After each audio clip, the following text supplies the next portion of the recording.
Hello and welcome back. Polity by Laxmikanth की इस series में आज मैं पहला लेक्चर डिस्कस करने जा रहा हूँ। आज मैं डिस्कस करूँगा historical background of Indian constitution. ये जो लेक्चर रहेगा ये हिंदी इंग्लिश बाइलिंगुअल रहेगा। नोट्स इंग्लिश लैंग्वेज में बनाए और कोशिश करूँगा मैं कि हिंदी और इंग्लिश में प्रॉपर मैं इन दोनों में एलाबोरेट कर सकूँ। So when we are talking about the historical background of Indian constitution, we people come across to the British invasion from 1857 और 1858 ऑनवर्ड, जब ब्रिटिश क्राउन के हाथों हमारा शासन चले गया। वैसे 1600 से लेकर के 1857 के रिवोल्ट तक ये कंपनी शासन के अधीन था, लेकिन उसके बाद सीधा 1858 के एक्ट के बाद भारतवर्ष का शासन ब्रिटिशर्स की जो क्वीन है उनके अंडर चले गया। और इसके तहत जो ऐतिहासिक पृष्ठभूमि रही, किस तरह से हमारे संविधान को बनने की प्रक्रिया शुरू हुई। And definitely when we are talking about the history, it pertains to the events, dates etcetera, means to say that the due course of time what happen and how our constitution becomes, and what was the causes, and what was the rules and regulation before framing a constitution. So we will discuss all it in a just chronology type. पहले बात आती है 1600 की, east India company का गठन हुआ। बात करते हैं 1765 की, जब 1764 में बक्सर के युद्ध में भारतीय जो राजा थे उनकी हार हुई, तो सीधा जो दीवानी राइट्स थे, जो रेवेन्यू राइट्स थे, वो सीधे कंपनी के अधीन चले गए। और उसके बाद कंपनी ने भारतवर्ष में अपना शासन अच्छी तरह से चलाने के लिए 1773 में रेगुलेटिंग एक्ट बना। रेगुलेटिंग एक्ट में जो कंपनी के रूल थे उसमें कुछ संशोधन करना, to regulate the companies affair. इसके तहत उन्होंने कुछ जो बदलाव किए, उसमें सबसे पहले था बंगाल गवर्नर, बंगाल का जो गवर्नर था, बंगाल गवर्नर जनरल, इन्हें बंगाल के गवर्नर जनरल का नाम दिया। और कई बार पूछा जाता है कि जो पहले बंगाल के गवर्नर जनरल कौन थे, तो वो लॉर्ड वॉरेन हेस्टिंग्स थे। इसी के तहत 1774 में कलकत्ता में सुप्रीम कोर्ट की स्थापना की गई।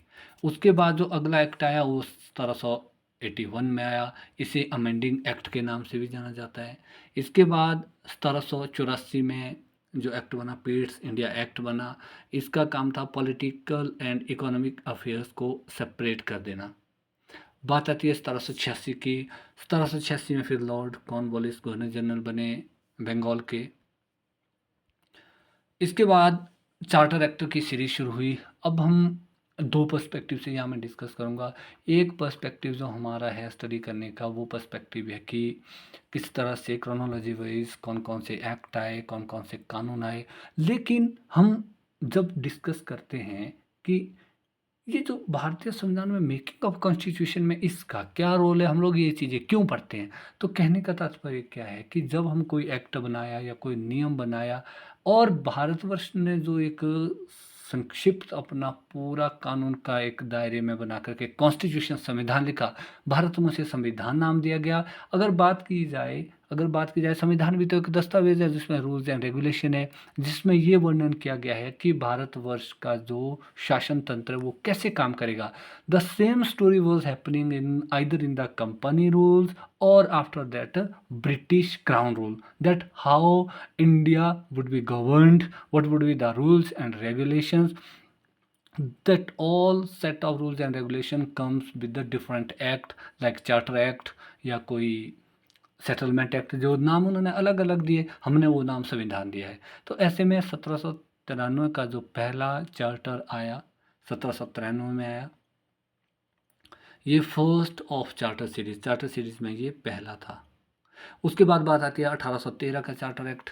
इम्पॉर्टेंट है ये जो 1813 का चार्टर एक्ट आया, जो भारतवर्ष में मोनोपोली थी ईस्ट इंडिया कंपनी की ट्रेड रूट की, इसे ख़त्म कर दिया गया। हाँ, चाय का व्यापार और चीन के साथ व्यापार में कंपनी ने ये जो एकाधिकार अपना वो बनाए रखा।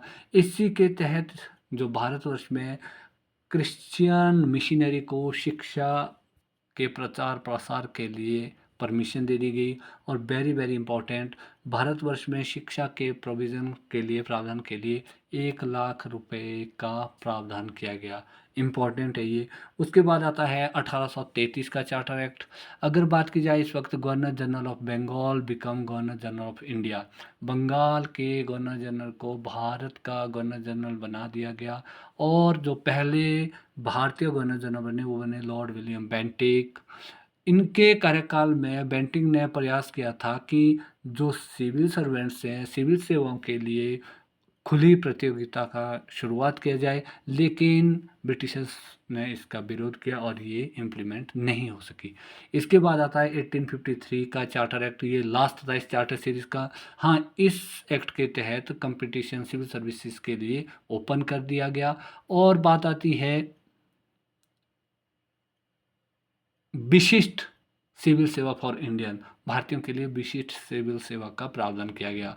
और 1854 में मैकॉले कमेटी का गठन किया गया। और 1854 की अगर बात की जाए तो शिक्षा के लिए एक आयोग का गठन भी किया गया। नेक्स्ट है हमारे पास फिर British crown. Again very very important. जैसे मैंने पहले डिस्कस किया था कि आफ्टर 1857 रिवोल्ट, 1858 में सीधा भारतवर्ष का शासन ताज के अंडर चला गया। और 1858 से लेकर के 1947 तक हमें गवर्न किया ब्रिटिश रूल्स के द्वारा।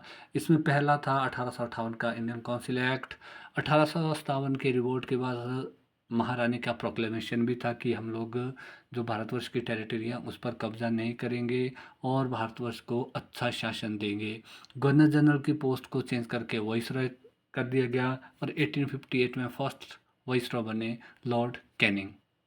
इसी दौरान डायरकी सिस्टम को ख़त्म कर दिया गया और भारतवर्ष के लिए इंडियन सेक्रेटरी की पोस्ट को ईजाद किया गया। उसके बाद आता है 1861 का एक्ट। 1861 का ये भारत परिषद जो अधिनियम बना, इसमें इंडियन रूल इंक्रीज। कहने का क्या तात्पर्य है सीधे सा कि भारतवर्ष को रिप्रेजेंटेशन देने के लिए यहाँ जो भारतीयों की सदस्यों की संख्या इसमें बढ़ा दी गई। डिसेंट्रलाइजेशन ऑफ पावर, शक्ति का पृथक्करण कर दिया गया। Power of ordinance to governor, very very important. Governor को, राज्यपाल को और गवर्नर जनरल या वाइसरॉय को अध्यादेश जारी करने की शक्ति दे दी गई। अगर हम अध्यादेश की बात करेंगे तो इम्पोर्टेंट कंसेप्ट है अध्यादेश। आर्टिकल 1 टू 3 के तहत भारतीय कॉन्स्टिट्यूशन में पावर है प्रेसिडेंट को। और आर्टिकल 213 में पावर है स्टेट के गवर्नर को कि वो अध्यादेश जारी कर सकते हैं। इसके बारे में हम आगे पढ़ेंगे। कहने का मतलब क्या है कि जब हम मेकिंग ऑफ कॉन्स्टिट्यूशन की बात करेंगे कि कॉन्स्टिट्यूशन को बनने के लिए क्या क्या प्रक्रिया की गई, तो जैसे ये अध्यादेश की शक्ति गवर्नर जनरल के पास थी, उसी को ही आगे हमने एज इट इज़ रखा कि भारतवर्ष में भी राष्ट्रपति और राज्यपाल के पास अध्यादेश जारी करने की शक्ति है। इसके बाद बात आती है 1892 का एक्ट, वेरी वेरी इंपॉर्टेंट। ये जो बजट पर डिस्कशन की पावर दे दी गई इंडियंस को। भारतीय केंद्रीय जो विधान परिषद है, इसमें जो भारतीय सदस्य थे, इनको एक आज़ादी दी गई कि ये बजट पर बहस कर सकते हैं। इस समय एक इलेक्शन की जो प्रक्रिया की बात की जाए तो चुनाव प्रक्रिया के लिए पहले प्रयोग किया गया था, शब्द प्रयोग किया गया था, लेकिन यहाँ पर डायरेक्ट इलेक्शन नहीं हुए, इनडायरेक्ट इलेक्शन हुए। नेक्स्ट है 1909, इम्पॉर्टेंट है मोर्लिमेंटो एक्ट। अगर बात की जाए, इसकी जो मेन मकसद था वो था separate electorate for Muslims. Muslims के लिए पृथक निर्वाचन की जो प्रक्रिया थी, इसके लिए ही प्रयास किए गए और इसमें ये सफल भी रहे। बात आती है नेक्स्ट मॉन्टेग्यू चैम्सफोर्ड एक्ट 1919 का। अगर इसमें क्वेश्चन ये आता है कि जो घोषणा की गई थी 20 अगस्त 1917 की घोषणा थी ये, British proclamation to give responsible government to Indian.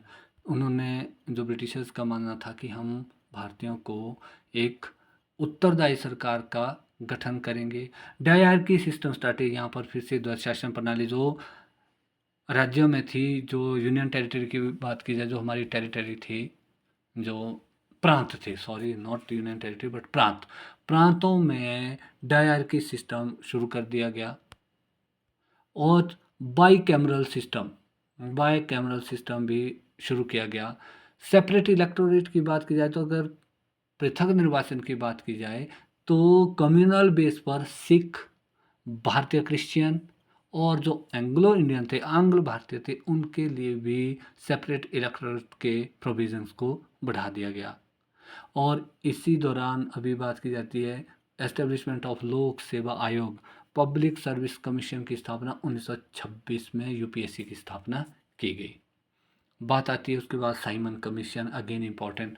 Simon commission की अगर बात की जाए तो जो 1919 का भारत शासन अधिनियम था, Morley sorry Montagu Chelmsford act, इसमें प्रोविजंस किए गए थे कि जो 1919 के एक्ट में जो भी प्रावधान किए गए हैं, इसका 10 साल के बाद या 10 साल के ख़त्म होने पर एक एनालिसिस किया जाएगा कि क्या जिस लक्ष्य को लेकर ये 1919 का एक्ट पास हुआ था, क्या उसमें ब्रिटिश गवर्नमेंट सक्सेसफुल रही है या नहीं रही है। तो इसके लिए 10 साल बाद एक ओवरव्यू होना था, लेकिन ये पहले ही नवंबर 1927 में कर दिया गया। कई बार ये डेट्स आती हैं, वेरी वेरी इंपॉर्टेंट। अगर क्वेश्चन आता है कि साइमन कमीशन का गठन कब हुआ है, तो ये 1927 में नवंबर के मंथ में हुआ है। बट अगर बात की जाए कि ये कमीशन भारत कब आया, तो ये फरवरी 1928 में ये इंडिया पहुंचा है। ये काफ़ी कंफ्यूजिंग कंसेप्ट है। जब हम लोग एग्जामिनेशन हॉल में बैठते हैं तो तब थोड़ा सा हम कंफ्यूज हो जाते हैं। बात की जाती है तो 10 साल हुआ था तो 1929 में आना था ये, लेकिन इसको 2 साल पहले 1927 में गठन कर दिया और 1928 में भारत आया। इसके टोटल 7 मेंबर्स थे, लेकिन ये जो मेंबर्स थे ये सब टोटल ब्रिटिशर्स थे, जिससे इसका विरोध हुआ। अगर जो मुद्दा था यहाँ आने का, जो स्पेशल मुद्दा था, वो था कि क्या 1919 के एक्ट के तहत किए गए प्रावधान क्या सही सिद्ध हुए हैं और उसके बाद उसमें क्या परिवर्तन करना है। इसकी रिपोर्ट 1930 में पब्लिश हुई। तो इसमें जो रिपोर्ट पब्लिश हुई, इसका काफ़ी विरोध हुआ। भारतीयों ने तो पहले ही विरोध किया था, क्योंकि इसमें कोई भी भारतीय सदस्य नहीं था। इसमें टोटल 7 मेंबर्स जो थे वो ब्रिटिशर्स के थे। इसमें इसका विरोध किया गया और इसके विरोध को फिर से डिस्कस करने के लिए to discuss the implications of Simon commission 3 round table conference were held at Britain. तो इनको जो इसके इम्प्लीकेशंस थी 1930 में, जो इसके परिणाम आए, इसकी डिस्कस करने के लिए ब्रिटेन में 3 गोलमेज सम्मेलन का आयोजन किया गया।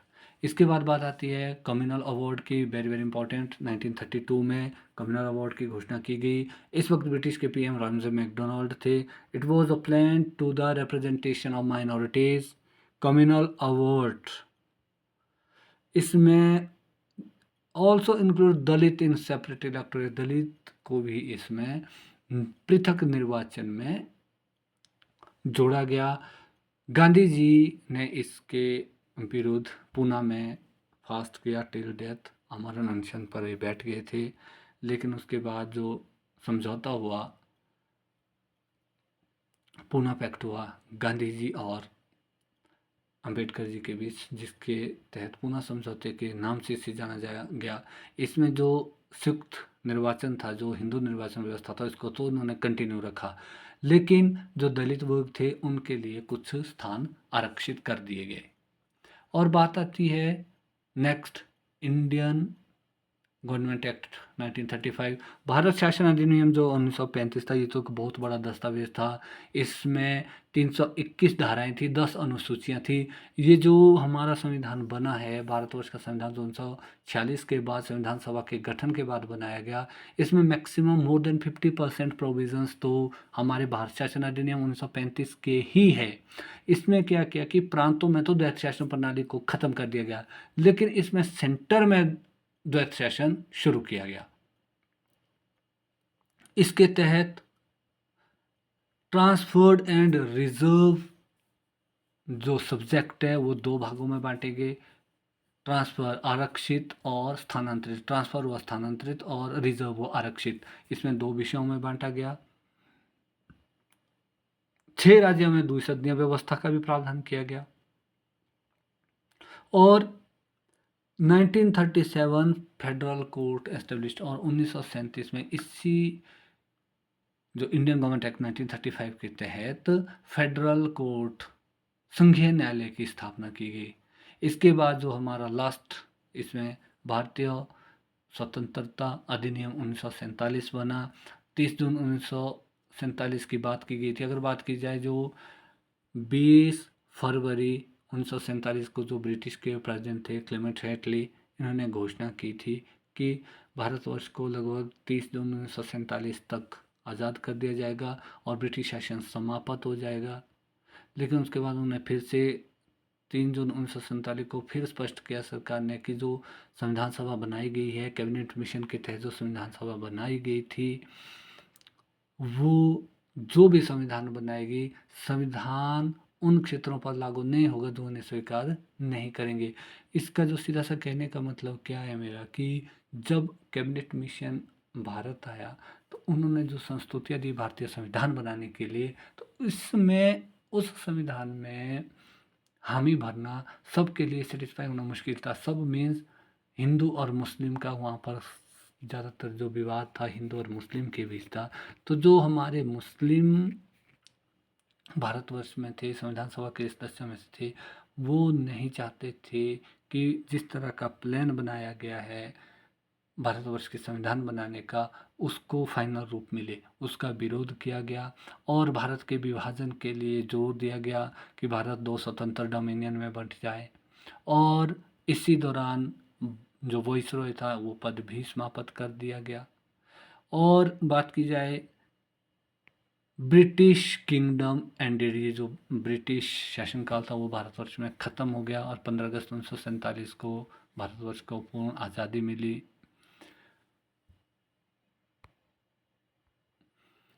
14 और 15 अगस्त 1947 की मध्य रात्रि में भारत में ब्रिटिश शासन का अंत हो गया और शक्तियाँ 2 स्वतंत्र डोमिनियन भारत और पाकिस्तान को स्थानांतरित कर दी गई।